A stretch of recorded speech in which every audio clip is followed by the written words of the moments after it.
அடிமையாக இருக்கிற அந்த பிள்ளைகள், அந்த மாணவர்கள், அந்த இளைஞர்கள், அந்த கணவன்மார்கள் எல்லாம் நம்முடைய கரத்திலிருந்து, நம்முடைய குடும்பத்திலிருந்து, நம்ம சிறுபுதாயத்திலிருந்து வளர்த்தவர்கள் இன்றைக்கு போதையிலே அடிமையாக இருக்கிறார்கள். நம்முடைய குடும்பங்களிலே இருந்தவர்கள் சாராயத்தை அடிக்கிறார்கள். நம்முடைய குடும்பங்களிலே இருந்தவர்கள் கஞ்சாவை பயன்படுத்துகிறார்கள். நம்முடைய குடும்பங்களில் இருந்தவர்கள் மதுவிலே மூழ்கி இருக்கிறார்கள்.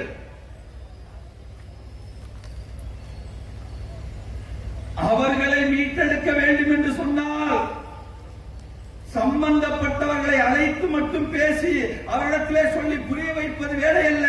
அந்த குடும்பத்திலே அங்கமாக இருக்கிற பெற்றோர்களாக இருக்கிற நீங்களும், அவர்களுடைய தந்தைகளும், அவர்களுடைய பிள்ளைகளும், நீங்கள் அவர்களுக்கு எடுத்து சொல்லி, உங்கள் குழந்தை சிறு வயதிலே இருக்கும் பொழுதே அவர்களுக்கு இரையச்சத்தை ஏற்படுத்தி, உங்கள் கரங்கள், உங்கள் பொறுப்பிலே, உங்கள் அமானிதமாக அல்லாஹ் உங்கள் பிள்ளைகளை கையிலே கொடுத்திருக்கிறானே, அந்த நேரத்திலே நீங்கள் அதை சீர் செய்திருந்தார் இன்றைக்கு இந்த சமுதாயம் இந்த நிலையை அடைந்திருக்க வேண்டிய அவசியம் இல்லை. இப்படி பொதுக்கூட்டம் போட்டு பேச வேண்டிய அவசியம் இல்லை.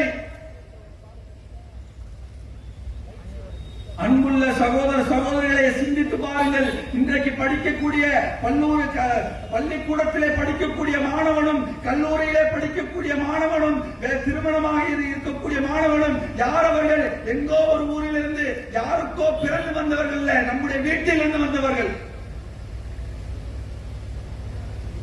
அந்த சிறு வயதிலே அந்த 5 வயது குழந்தையை, அந்த 6 வயது குழந்தையை, அந்த 10 வயது குழந்தையை நம்முடைய கண்காணிப்பின் கீழே, நம்முடைய அரவணைப்பின் கீழே அந்த குழந்தையை சீர்படுத்தியிருந்தால், அந்த குழந்தையிடத்தில் இறையச்சத்தை பேசியிருந்தால், அந்த குழந்தையை அல்லாஹ்வுக்கு பயப்படக்கூடிய குழந்தையாக ஆக்கியிருந்தார்.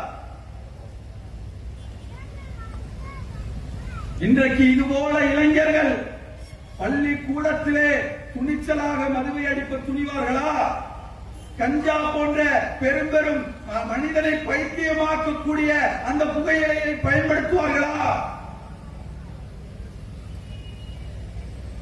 பண்புள்ள சகோதர சகோதரிகளே, எங்கே இழந்து நிற்கிறோம் என்று தேட வேண்டிய ஒரு இடத்திலே இருக்கிறோம்.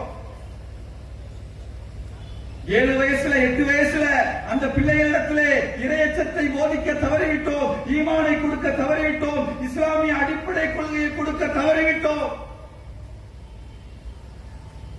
ஒரு கட்டத்தில் 10 வயதுக்கு மேல, 12 வயதுக்கு மேல என் பிள்ளை 7ஆம் வகுப்பு படிக்க